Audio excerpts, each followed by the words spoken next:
네, 제 인생을 바꿔줄 부동산 투자라고 생각했습니다. 투자한 지 1년이 지나니 상황은 180도 바뀌었습니다. 지금 세입자에게 돌려줄 돈이 부족해 오히려 월세를 들여가며 살아달라 부탁드리는 상황입니다. 지금 아파트를 판다고 해도 2억 손해를 봐야 합니다. 밤에 잠도 못 자고 너무 불안해요. 부동산 투자 손해본 것 메꿔야 해서 결혼도 미뤘습니다. 진짜 도움되는 말을 듣고 싶어 월브닷컴에 사연을 보냅니다. 이미 오를 대로 오른 시장이었지만 나중에 정말 부자가 되려면 투자를 미룰 수 없다 생각했습니다. 결국 8년 사귄 남자친구를 설득해 결혼 전에 미리 부동산 투자를 해두자고 말했습니다. 결혼 비용에 쓸데없이 돈 많이 쓰지 말고 모아둔 종잣돈으로 10년 뒤를 위해 투자부터 하자고요. 결혼 생활은 투룸 빌라에서 월세로 시작하자고 말했죠. 그렇게 짧지만 굵게 부동산 입지 공부를 하고 작년 4월 일산에 있는 아파트를 매수했습니다. 당시에 너무 기뻤습니다. 가치가 높은 수도권 땅에 우리의 자산을 파킹해냈다는 것도 자랑스러웠고 돈을 바짝 모으면 5년 안에 입주해 볼 수도 있겠다는 생각에 행복한 장밋빛 신혼생활을 꿈꿨습니다. 하지만 1년 만에 매매가와 전세가가 이렇게 곤두박질 칠 줄이야. 5개월 뒤면 전세계약 갱신 날짜가 돌아옵니다. 세입자는 전세금 2억 정도 더 내리면 계속 전세로 거주할 의향이 있다고 합니다. 하지만 당장 돌려드릴 돈이 없는 상태예요.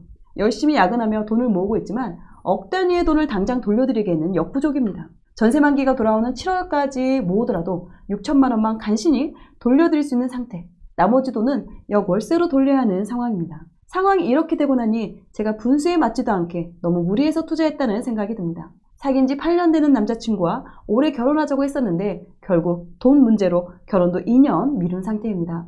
전세 하락 금액을 뭘 해서라도 마련하는 게 더 급선무여서요. 밤에 잠도 못 자고 너무 괴롭습니다. 월부에서 항상 말하던 무리해서 투자하지 말라는 말들이 계속 귀에 맴돕니다. 지금의 위기를 잘 넘기고 집을 지킬 수 있다면 바랄 게 없을 것 같아요. 10년 뒤에 지금 투자해놓은 일산 아파트에서 아이 낳고 알콩달콩 예비 남편과 살아가는 게 제 소박한 소원입니다. 이 악물고 근로소득과 추가 부업으로 소득 올릴 겁니다. 지금 이 시기를 잘 헤쳐나가고 싶습니다. 예비 신혼부부에게 조언해 주시면 감사하겠습니다. 구해주얼부에 믿습니다. 이 아파트를 매도할까요? 아니면 수도권이 길게 보고 버티는 게 좋을까요? 예비 신부한테 온 지금 말씀을 드렸고요. 투자를 물론 이제 실거주를 위한 추후에 실거주할 그 아파트를 매수를 한 상태인데 지금 전세가가 너무 많이 빠지다 보니까 이 부분에 있어서 상당히 좀 고민을 많이 하고 걱정을 많이 하고 있는 상태입니다. 제가 잠시 요약해서 좀 말씀을 드리자면 이제 가영님이 사연을 보내주신 분 나이는 20대 후반이고요. 결혼 전에 이제 5년 또는 10년 정도 뒤에 이제 가족이랑 같이 살고 싶은 집을 미리 매수를 하고 싶어서 미리 구하고 싶어서 일산 쪽에 집을 매수를 했습니다. 근데 좀 소형 평형이 아니라 30평대 중후반 정도가 되는 아파트를 좀 매수를 했어요. 그런데 지금 가격이 좀 많이 빠져있고 전세 세입자가 지금 거주하고 있는데 가격을 좀 내려달라고 말을 하고 있는 상황입니다. 두 분 소득은 조금 그래도 괜찮은 편이에요. 두 분 합쳐서 월 800 정도를 벌고 있고 연봉으로 따진다면 9,600 정도가 되거든요. 근데 거기서 거의 7,000에서 8,000 정도를 저축을 하고 있습니다. 그렇기 때문에 절약 같은 경우는 상당히 잘하고 있는 편이에요. 지금 부동산 시장이 한창 뜨거울 때 매수한 아파트 지금이라도 2억 손실을 감수하고 매도를 해야 할까요? 아니면 어떻게든 버텨서 부동산 상승기가 다시 돌아오는 걸 기다리는 게 좋을까요? 이게 지금 가장 궁금한 부분이신 것 같아요. 그리고 두 번째 고민은 이 매수한 아파트, 이 매수한 동네가 버티면 오를 만한 곳인지도 궁금해하고 계십니다. 10년 뒤 서울 입성을 위한 발판이 되어줄 수 있을지 이렇게 크게 이 두 가지의 질문에 대해서 이제 문의가 지금 들어온 상태입니다. 사실 좀 답변을 드리자면 이 아파트 자체를 좋은 시기에 샀던 건 아니에요. 그냥 2022년 거의 상승장 끝자락에서 매수를 하셨는데 가격 자체가 싼 가격에서 매수를 하신 건 아니거든요. 맞습니다. 가격을 봐도 전세가율 측면에서 봤을 때도 그렇게 저렴한 가격은 아니라고 생각해요. 근데 이게 중요한 거는 가격을 싸게 샀다, 비싸게 샀다 보다는 만약에 보유를 한다면 보유를 할 수 있는 정도가 돼야 되는데 그렇죠. 실제로 역전세를 막을 수 있을까? 이 부분에서 먼저 해결을 해야 돼요. 이 말이 뭐냐면 실제로 전세가 2억이 떨어졌는데 세입자분도 지금 2억을 돌려주면 재계약을 하겠다고 하는데 네네. 그럼 2억을 돌려줘야 되잖아요. 근데 그렇죠. 그 돈이 없다면 결국은 막지를 못하게 되는 거예요. 그렇죠. 내가 이걸 해결할 수가 없는 거예요. 내가 선택을 할 수 있는 게 뭐 보유를 할지 매도를 할지 이걸 선택을 하고 싶지만 좀 안타깝게도 지금은 선택을 할 수 있는 상황이 아니라 세입자가 어떻게 말하는지에 따라 가지고 이걸 내가 그 결과에 따를 수밖에 없는 입장이 되는 거예요. 조금 상황이 좋지 않은 편입니다. 맞아요. 저도 이제 봤는데, 이제 네. 그 단지 이제 알려주셔가지고 단지 이제 들어가 봤고, 지금 현재 매수한 가격 대비 지금 매물이 나와 있는 걸 봤을 때 한 1억 정도는 지금 매물 가격은 빠져 있는 상태인데, 지금 그렇게 나온 매물 또한 거래가 안 되고 있어요. 지금 말씀하신 단지뿐만 아니라 그 주변에 있는 제 그 근처에 있는 같은 평형대 모든 단지들이 그 거래 내역을 올해 이제 23년에 있었나 하고 다 살펴봤는데, 그나마 거래가 된 단지들은 전고점 대비 한 2억 정도? 적게는 1억 5천에서 2억 정도가 빠진 가격으로 거래가 됐더라고요. 그렇다면은 만약에 이분께서 지금 만약에 매도를 한다고 치면은 또 되게 비싸게 사셨어요. 되게 거의 상승장 거의 막바지에 네. 사시다 보니까 되게 많이 그 가격에서 정말 막 2억 최대 이제 2억까지 손해를 보고 팔아야 되는 상황이 될 수도 있어요. 근데 일단 제가 봤을 때는 저축률이 너무나 좋으세요. 소득도 좋으시고 저축률도 너무 좋으셔가지고 어차피 지금 판다고 해도 지금 매도를 하기가 상당히 어려운 상황이거든요. 그래서 저는 좀 지금 저축으로 충분히 제가 봤을 때는 돌려주는 게 물론 이제 목돈에 2억이라는 돈으로 돌려줄 수는 없지만 요즘 이제 역월세라고 하죠. 역월세라고 해서 지금 이분이 그 만기 때까지 마련할 수 있는 돈은 한 6천만 원 정도 지금 마련을 할 수 있다고 해요. 그럼 나머지 1억 4천만 원에 대해서는 이거를 이제 오히려 역으로, 그러니까 전세 대출 금리에 어느 정도 버금가는 그 금액으로 이제 임대인이 임차인에게 주는 거죠. 그 금액이 계산을 해보면 5% 정도로 계산을 해서 그걸 또 매달 월로 주는 게 아니라 이제 2년 거를 한꺼번에 드리는 거죠. 한꺼번에 드려서 일시불로 지급을 해드리는 건데 그렇게 한다면은 감당은 가능해 보이세요? 진짜 저도 코코님이 한 것처럼 그 부동산에 전화도 한번 해보고 했었거든요. 근데 매수세가 정말 없습니다. 특히나 소형 같은 경우는 매수세가 조금 있어요. 매수세가 있고 실거래가도 좀 찍히는 물건들이 있거든요.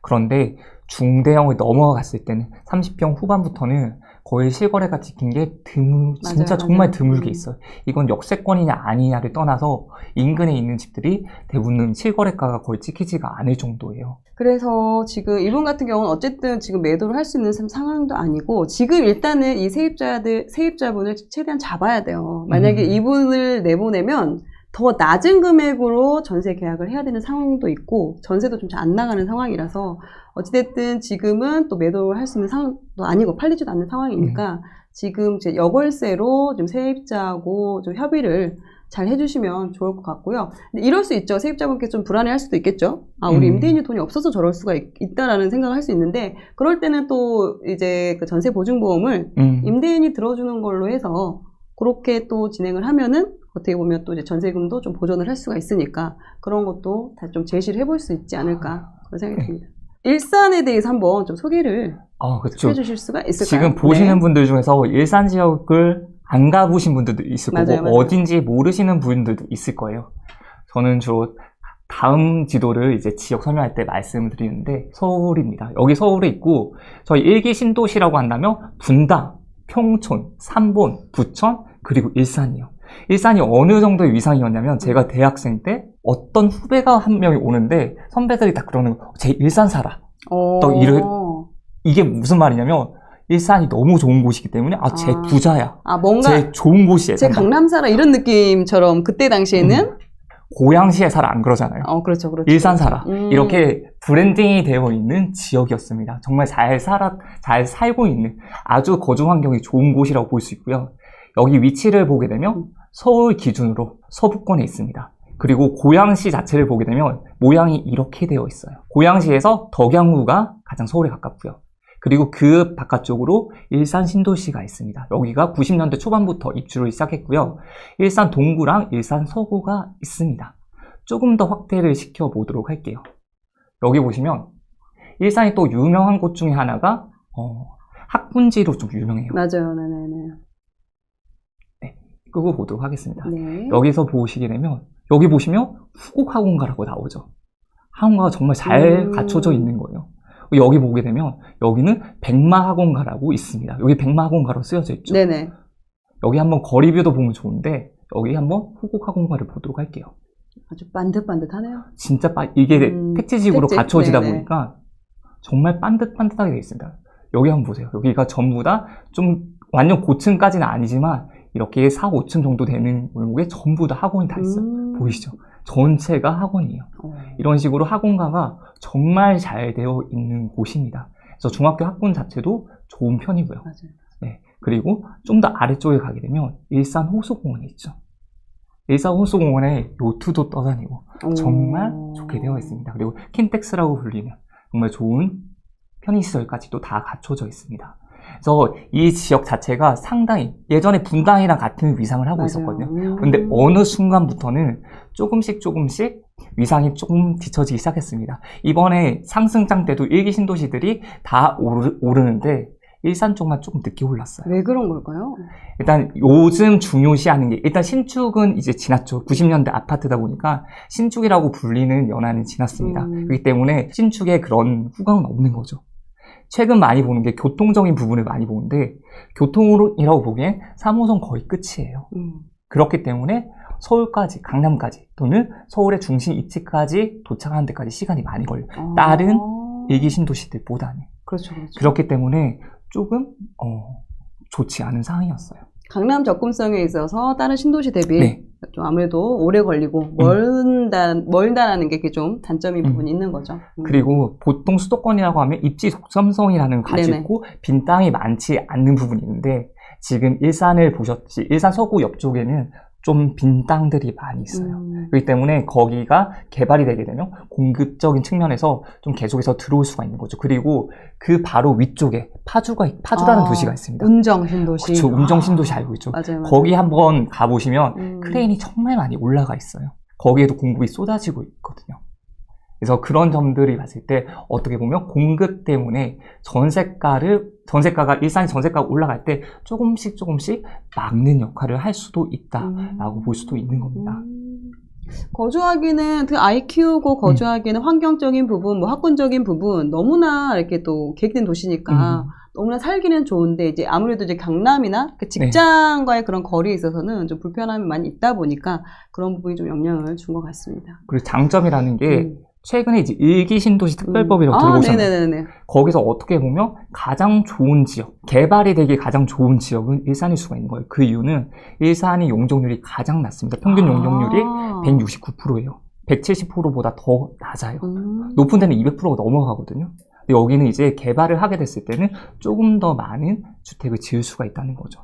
사업성적인 측면에서는 조금 더 좋다라고 볼 수 있습니다. 지금 또 이분이 사신 그런 가격을 보니까 특히나 이제 그 가격까지 반등을 해서 올라오는데 어느 정도 시간이 걸릴지. 네, 제가 그래서 과거 시세랑 해서 좀 봤는데 직전 정고점에서 이번 정고점까지 가는데 거의 15년이 걸렸어요. 아, 이전에? 네. 그러니까 늦게 반등한 것도 있지만 그 기간이 상당히 길다라고 볼 수가 있는 거예요. 그럼 내가 만약에 이걸 가지고 계속 기다린다라고 봤을 때 어떻게 될지 모르는 거예요. 어떻게 될지 모르겠지만 15년이 걸릴 수도 있다라고 보는 거고 만약에 그렇게 본다면 조금 만약 이 집을 지킨다라고 한다면 여유를 가지고 기다리셔야죠.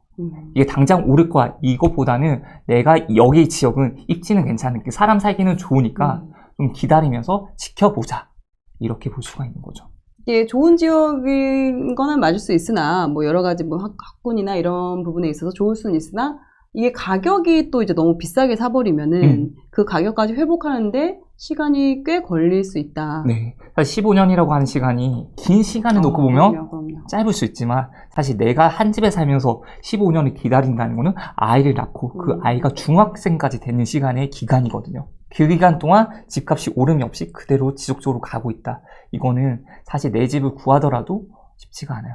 그리고 집값이 오르는 순서를 좀 보면 좋은데 처음에 시장이 이렇게 안 좋아요. 시장이 안 좋게 되면 많은 분들이 이제 내 집을 마련해야 되는 사람들은 큰 집을 매수를 할까요? 아니면 작은 집을 매수를 할까요? 내가 꼭 필요에 의해서 필수품이라고 생각되는, 그래도 내가 만약 3인 가족이다. 그러면 3인 가족이 딱 살 수 있는 작은 집을 매수할 가능성이 높아요. 그런데 좀 큰 집은 이제 가격이 오르고 내가 자산이 좀 더 많아지면서 거쳐서 이제 그 다음 시장에서 그 다음에 좀 대형 평형들이 오르거든요. 근데 매수를 하신 게 조금은 큰 평형대라 가지고 좀 그런 시간이 더 오래 걸릴 수도 있습니다. 그럼 한번 가영님하고 통화를 바로 이제 한번 해서 좀 더 이야기를 한번 나눠보도록 하겠습니다. 네, 안녕하세요. 네, 네, 대표님. 가영님. 네, 방송 듣고 계세요? 네네. 네. 근데 제가 좀 궁금한 게, 네. 작년 22년 4월에 매수를 하셨어요. 네네네. 네, 맞아요. 1월부터 관심을 가졌고 4월에 매수를 하셨는데, 어떤 기준으로 매수를 하신 걸까요? 매수했었을 때는, 당시에 이제 일기 신도시가 정책적으로 좀 이슈가 있었잖아요. 네네네. 그래서 이 일기 신도시 개발 호재 부분이랑, 그 다음에 GTX 들어오고, 그다음에 서해선도 이제 교통 호재들이 같이 2년, 3년 뒤에 있어가지고, 네, 그런 부분에서 일단은 매수를 했었고요. 그 다음에 학군지적으로도, 학군지는 약간 전세가가 좀 덜 떨어진다라는 얘기들도 네네. 있어서, 네, 그런 부분들까지 같이 고려해가지고 매수를 진행을 했었는데요. 실제로, 그때 이후로 좀 많이 떨어져가지고, 좀, 마음이 아프네요. 맞아요. 지금 지금 현재 어떻게 보면 호재가 없어진 건 아니잖아요. 그쵸, 네. 호재가 없어진 거는 아닌데, 이게, 호재가 오면은, 물론 이제 교통이 뚫리고 나면은, 삽 뜨고 나서 실제로 사람들이 이용하고 났었을 때, 한 번 더 그 매매가가 뭐 오를 수도 있다고 하더라고요. 근데 사실, 매매가까지 막 오르지는 않더라도, 이게 예를 들어서 저희가 GTX 같은 경우에는 서울 접근성이 좋아지는 거잖아요. 네. 그리고 서해선 같은 경우에도 마곡 쪽에 그 여의도 쪽에 접근성이 좋아지는 거다 보니까 좀 직주 근접에서 그동안 약했었던 일산을 좀 더 잘 보완할 수 있을 거라고 생각해서 네, 매수를 했었고, 그리고 그게 영향을 좀 주면은 하락기에도 지난 상승장 때처럼 크게 반등하지는 않겠지만 어느 정도 방어하거나 조금 상승의 여지를 주지 않을까라고 생각을 했었습니다. 네, 공부를 하신 것 같기는 한데, 공부를 하셨어. 말씀 잘 하시는 거 네. 보니까 하셨는데, 근데 일단 우리가 호재를 생각할 때는 이미 그게 가격이 반영이 돼 있어 버리면, 그게 이제 호재에 의한 다음에 또 더 많이 오른다는 게 좀 어렵죠. 특히나 하락장에서는 호재를 맞아요. 먹지 않잖아요. 아무 의미가 맞아요. 없거든요. 지금 뭐 GTX 호재, 학군, 뭐 그대로 있는 상황임에도 불구하고 매매가가 떨어진다는 거는 이런 하락장에서는 큰 의미가 없다라는 걸 또 의미를 하니까. 이게 혹시 몇 년 뒤에 어쨌건 창릉지구 같은 경우도 있고 해서 말씀하신 대로 주변 공급이 또 있잖아요. 네. 그래서 전세가가 혹시 떨어진다면 얼마나 더 떨어질 위험이 있을지 요거를 좀 여쭤보고 싶었습니다. 사실 얼마까지 떨어진다는 장담은 드릴 수는 없지만 일단 고양 창릉이라는 지역이 지금 매수하신 곳보다 조금 더 좋은 입지가 될 수가 있어요. 왜냐하면 서울에서 좀 더 가깝고 교통적으로도 더 개선을 많이 시킬 곳이기 때문에 그렇게 만약에 한다면 실제로 조금 더 서울에 근접한 곳에 공급이 생기게 되는 거잖아요. 그리고 그때는 새 아파트가 되는 거잖아요. 근데 거기도 네네네. 대규모 입주가 있게 되면 전세 가격이 많이 빠집니다. 혹시 지금 사실 지금 전세가 정말 말도 안 되게 싼 구간이긴 하거든요. 지금 네네. 송도처럼 공급이 정말 많은 곳에 가면 새 아파트임에도 불구하고 30평대가 2억 정도예요. 네. 전세 가격이. 일산이 뭐 그렇게 된다, 그렇지 않다, 이렇게 말씀을 드리지 못해요. 왜냐하면 여기는 그래도 전통의 학군지이기 때문에, 그리고 전세 수요가 있기 때문에. 지금 강남 같은 곳들은 전세가가 오르기 시작했어요. 매매가도. 근데 이런 부분들, 네, 매매가도 조금 오르고 있는 단지들이 있고요. 전세가도 반등을 하고 있는 단지들도 있어요. 근데 이 흐름이 일시적인 건지 아니면 지금 계속해서 하락장 속에서 그냥 잠시 반등하는 건지 아니면 이게 지속이 될지는 알 수는 없습니다. 근데 그럼에도 불구하고 추세는 계속해서 지켜볼 필요가 있는 거죠. 사실 이 아파트가 전세값이 얼마나 된다? 사실 많이 빠질 수도 있어요. 그런데 그 당시에 전세가 레벨 자체가 지금보다 더 높아진 상태라면 빠져도 지금 정도가 될 거고요. 그런데 그 레벨 상태가 지금보다 더 낮은 상태의 레벨이 맞춰져 있다면 아마 공급이 들어오게 된다면 더 많이 빠질 수 있습니다. 그렇기 때문에 그 상황이라든지 추세를 좀 봐줘야 돼요. 그 추세를 볼 때는 가장 중요한 건 전세 개수 플러스 저가 매물이 얼마만큼이나 있는지를 봐주시는 거 좋은 거예요. 그러니까 지금 아파트 전세 개수도 중요하지만 아파트 전세의 가격이 중요하다고 말씀드리는 거거든요. 예를 들어 2억이 평균 레벨인데 2억 5천, 2억 6천의 전세가 많이 나오고 있어요. 그러면 그래도 전세 가격이 오른 거잖아요. 그런데 2억이 레벨로 되어 있는데 전세가 몇 개 없는데 1억 7천, 1억 6천에 나와 있는 거예요. 그럼 레벨이 전체적으로 내려갈 수 있는 걸 의미를 하는 거거든요. 그런 걸 봐주면서 전세 가격을 체크해 보실 수 있습니다. 그러면 예를 들어서 네. 만약에 세입자분이랑 저희가 잘 논의가 극적으로 된다고 하면은 네. 만약에 뭐 지금 당장은 매도할 수 있는 분위기가 좀 아니니까 매도가 좀 어렵겠지만 그렇게 장기로 끌고 가는 것보다 중간에 매도를 하는 게 더 낫다고 혹시 보실까요? 아마 많은 분들이 지금 같은 상황에 처해 있을 수도 있다고 생각을 해요. 왜냐하면 지금 조금 늦은 시기에 내가 상승장 거의 막바지에서 집을 샀는데 매매 가격도 빠지고 전세 가격도 빠지고 내가 열심히 돈을 모은다고 모아서 정말 악착같이 모아서 집을 매수를 했는데 이런 상황이 되니까 정말 안타까우면서도 어떻게든 제가 좀 도움을 드리고 싶거든요. 근데 지금 해야 될 부분들은 지금 매도를 할 수 있으면 저는 개인적으로라면 조금 손해보는 입장에서는 매도를 하셨으면 좋겠어요. 근데 지금 제가 부동산에 많이 전화를 해봤거든요. 근데 네네. 매수세가 거의 없습니다. 그 매수세가 없다는 말은 정말 급매만 하나씩 없어진다는 시장인데 그 시장 자체가 지금 매도를 하기에 너무 좋지 않은 시장이에요. 오히려 버텨가지고 원금을 회복한다. 이런 마인드로 가게 되면 조금 시간은 걸릴 수 있지만 내 돈을 잃지 않는 방법이거든요. 근데 이게 선택의 폭이 있다는 거예요. 두 가지를 제가 말씀을 드릴 건데 첫 번째는 지금 이렇게 버티는 거예요. 버티고 내가 여기에 실거주까지 하면서 결혼도 하고 자녀까지 내가 잘 키운다.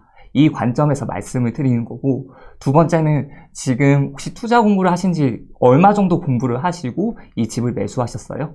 한 6개월 정도입니다. 6개월 정도죠.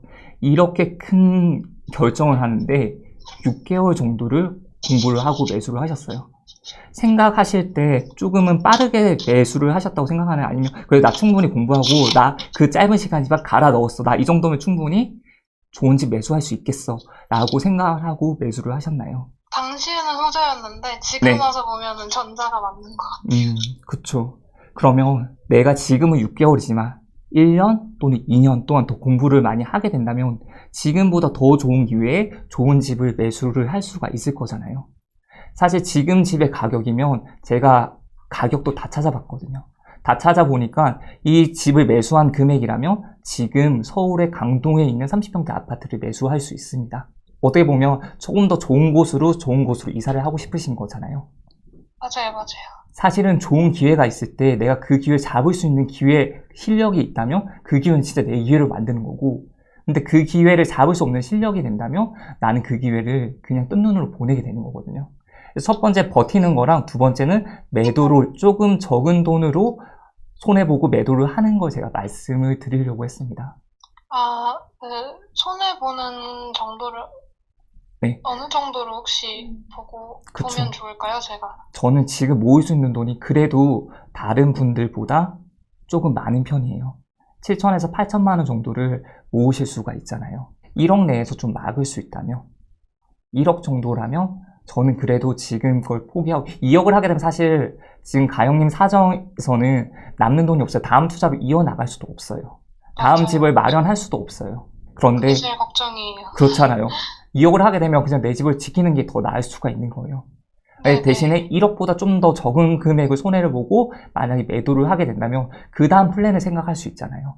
맞아요. 그러면 근데 지금 현재로서는 조금 매도가 좀 어려운 맞습니다. 상황이니까 네. 좀 지켜보면서 살짝 반등이 왔었을 때 파는 거를 오히려 추천하시는 거죠? 맞을까요?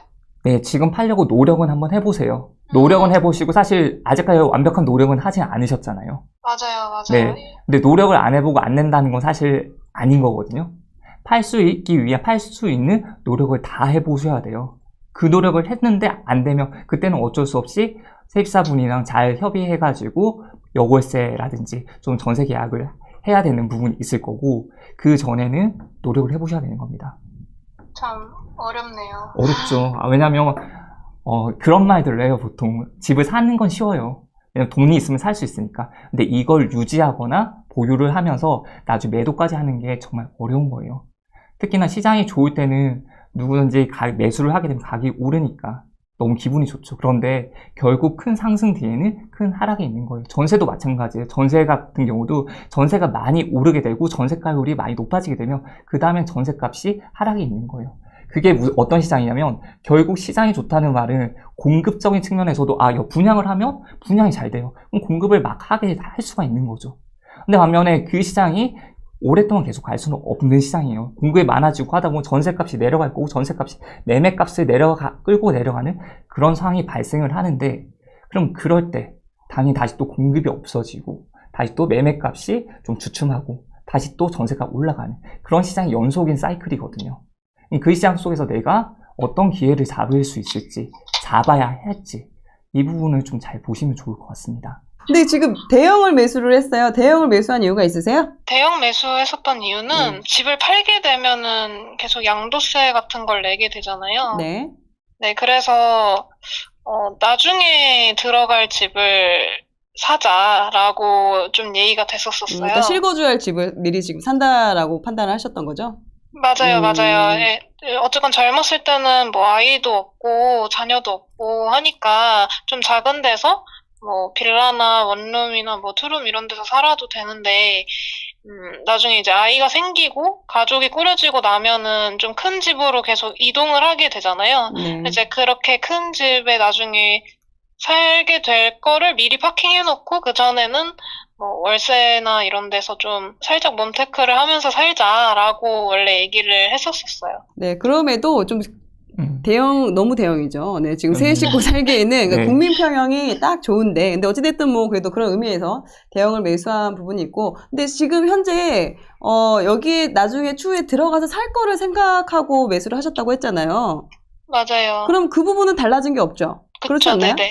맞아요, 맞아요. 지금 가격이 떨어져서 힘든 거고, 역전세를 지금 그걸 준비하기가 어려워서 힘든 부분인 거고, 뭐 5년 후에 들어가는 그런 계획은 바뀐 게 없어요. 맞아요. 그렇죠?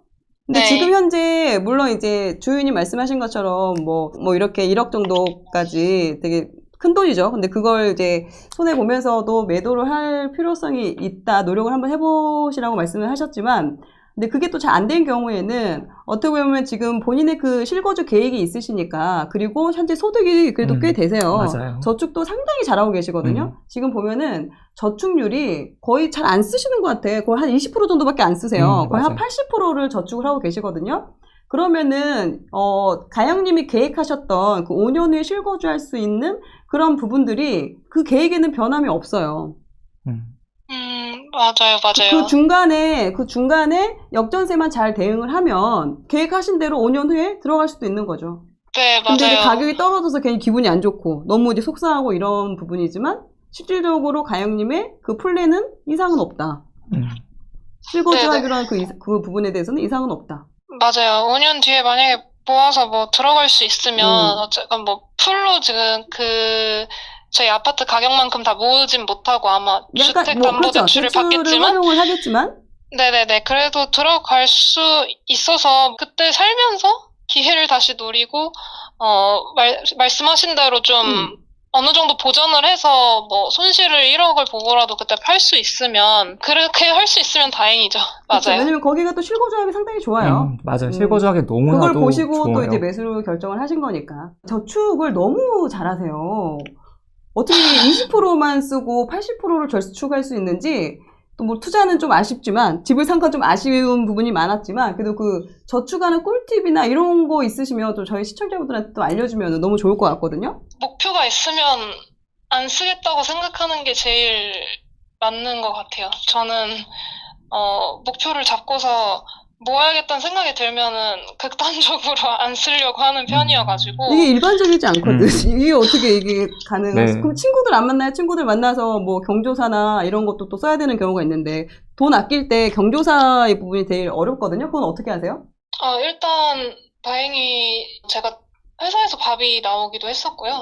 네, 그다음에 그러다 보니까 경조사나 뭐 놀러 갈 때 돈이 필요하다 그러면은 제가 써야 되는 소비를 아예 안 하고 경조사 때 쓰거나 아니면은 아니면 친구 만났을 때 밥 한 끼 먹거나 네, 그렇게 식으로 해서 하는 것 같아요. 그러니까 결국에는 아예 어디서든 안 써야지 그 비용이 나오는 거잖아요. 그래서 돈이 없는데 막 하나하나 매번 다 친구들 만나겠다고 약속 잡을 수도 없는 거니까 적당히 조율을 하면서 사실은 기회비용을 어느 정도 가져가야 되는 게 맞는 것 이야. 같아요. 그러니까 채팅창에 난리 났어요. 와, 대단하다고. 대단하신데요? 와, 저런 신부감이면 굿, 힘내요. 정말 대단하세요. 그 마인드 배우고 싶네요. 배울 점 네. 있으세요. 금방 극복 가능하실 거예요. 지금 채팅창에 난리가 났습니다. 진짜 난리가 났어요. 아닙니다. 이게 와. 뭐 대단한 꿀팁이 아니어가지고. 아니요, 너무, 어. 그러니까 뭐 옷을 산다거나, 뭐 머리를 하러 간다거나, 여행, 이런 걸 그럼 전혀 안 하시는 거예요?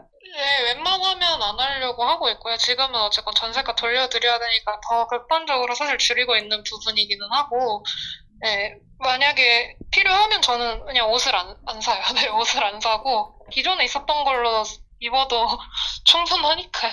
와. 간식이나 이런 것도 사실 안 먹는 연습을 하면은 네, 안 먹을 수 있거든요. 어머, 그래서- 웬일이야. 저 간식 먹은 게 갑자기 생각이 웬일이야. 나네요. 아니, 그러니까 여기 또 채팅창에 20대에 저런 마인드면 성공하겠다고, 걱정할 필요 없는 분이라고. 또 어떤 분은 내일 머리하기로 한 거 취소. 와, 정말 대단하십니다. 그러니까 근데 그러니까 아쉬운 게 이런 거야. 좀 이렇게 절약하는 거에서는 정말 완전 고수야. 맞아. 이분 같은 경우 절약에 있어서는 그 누구보다도 자기 절제가 가능하시고 자기 관리가 너무 잘 되시는 그런 고수인데, 근데 또 투자에 있어서는 아직은 좀 많이 이렇게 배우셔야 되는 부분이잖아요. 네. 근데 맞아요. 그런 마인드로 투자나 재테크에 대해서 이렇게 좀 집중을 하시면 와, 어마어마하게 크게 성장을 하실 그런 분이라고 생각이 듭니다. 네, 감사합니다. 제가 투자 공부를 더 저력만큼 했었어야 됐는데 그 부분이 좀 많이 부족했었던 것 같아서 제 스스로 좀 아쉽고. 맞아요. 네. 지금 솔직히 그 저축률을 20%, 그러니까 저축률을 80%까지 올린다라는 거는 정말 내 생활에 있어서 되게 많은 시간, 많은 그 시간들을 되게 절제하고 자제하고 이런 거를 통해서 정말 어렵게 모은 돈이잖아요. 그쵸? 네, 맞아요. 되게 뭐 본인은 그래도 해야 되니까 해요라고 하시지만 그럼에도 이렇게 습관이 될 정도까지 됐다라는 건 그 사이사이에서 되게 좀 그리고 쉽지 않은 그런 경우들이 쌓여서 익숙해진 거라고 저는 생각이 들어요. 근데 이렇게 귀한 돈이고 정말 본인 뭐 옷 살 것도 안 사고 정말 간식도 안 먹을 거 진짜 다 포기할 정도로 그렇게 힘들게 어렵게 모으신 이 돈을 정말 그 잘못된 투자로 인해서 잃으면 안 되잖아요. 이렇게 쏟았던 그 노력을 투자나 이런 관련된 이런 거에 좀 더 집중해서 좀 더 이 부분도 같이 공부를 하면 훨씬 좋지 않을까? 네, 그런 생각이 좀 들었습니다. 네, 너무 좋은 해주셔서 네, 감사합니다. 모으는 것도 너무너무 중요하지만 이걸 불리는 데 있어서도 정말 특히 불리는 거에 있어서 실수가 있으면 너무나 큰 돈이 들어가니까 그런 부분에 있어서 좀 네. 지금 나이가 그래도 젊은 편이잖아요. 지금 네네. 제가 알기로 20대신데 앞으로 해야 될 것들 중에 정말 많은 일들이 저는 있을 거라고 생각하거든요. 그리고 거기에 대해서 모든 걸 다 지금 절약을 하는 것처럼 모든 걸 다 성공을 하면 좋지만 그렇지 않을 경우도 분명히 있을 겁니다. 근데 그때 배우는 게 꼭 있어야 돼요. 배우는 거. 지금 어떻게 보면 내 집 마련 겸 투자를 지금 진행을 하신 거잖아요. 네. 그럼 지금 했던 거에 대해서 정말 복기를 꼭 하셔야 돼요. 내가 어떤 시점에 어떤 가격으로 매수를 했고 이때 만약에 매수를 다른 걸 했을 때 또는 지금 매수를 하지 않고 추후에 매수를 했을 때 이런 걸 경우의 수 같은 걸 다 보면서 어떤 걸 했을 때 내가 조금 더 나은 선택을 할 수 있었을까. 결국엔 사람의 인생은 선택의 연속이거든요. 내가 어떤 걸 선택하는지에 따라서 그 다음에 선택할 수 있는 게 달라져요. 근데 지금 만약에 선택한 게 내가 조금 아쉽고 잘못된 선택이라고 하지만 그 다음 선택이 좋은 선택이면 저는 그것 또한 나쁘지 않은 것 같거든요. 그렇기 때문에 지금 너무 좌절하지 마세요. 우울해하지도 마시고 오히려 지금부터 어떻게 하냐에 따라서 지금부터 2년, 3년 어떻게 하냐에 따라서 제 생각에는 가영님의 인생은 완전 바뀌어 있을 겁니다. 그건 제가 장담할 수 있을 것 같아요. 왜냐면 제가 그렇게 했으니까요. 꼭 힘내십시오. 네, 감사합니다. 제가 월부 투자 공부를 월부에서 좀 더 많이 하고 했었어야 되는데 그게 좀 개인적으로 아쉽고요. 네, 대신에 그래도 말씀해주신 대로 네. 뭐 매도가 될지 지금 잘 모르겠지만 최대한 말씀해주신 대로 여러 방면에서 저도 고민하고 좀 적극적으로 노력을 해서 좋은 선택을 할 수 있도록 저도 노력해보겠습니다. 제가 매도를 1억이나 손해보면 사실 매도를 하라는 말이 쉽게 떨어지진 않았거든요. 근데 그 중에 말씀드렸던 이유 중에 하나가 직장이 강남 그리고 지금 예비 남편분께서 관악구 쪽으로 회사를 다니고 계시잖아요. 맞아요. 근데 지금 일산이라고 하면 사실 거리가 좀 멀어서 실거주를 하기에 물론 너무나도 환경이 좋지만 좀 거리가 있기 때문에 그 말씀도 같이 드린 거 좀 늦게나마 말씀을 좀 드렸습니다. 아, 네네. 네, 감사합니다. 꼭 좋은 선택으로 이어나가셨으면 좋겠습니다. 네, 감사합니다. 네, 공부 미리미리 하시고요. 네, 이렇게 다 저지르고 나서 우리한테 물어보면 어려워. 네. 감사합니다. 좋습니다. 네, 들어가십시오. 네. 네.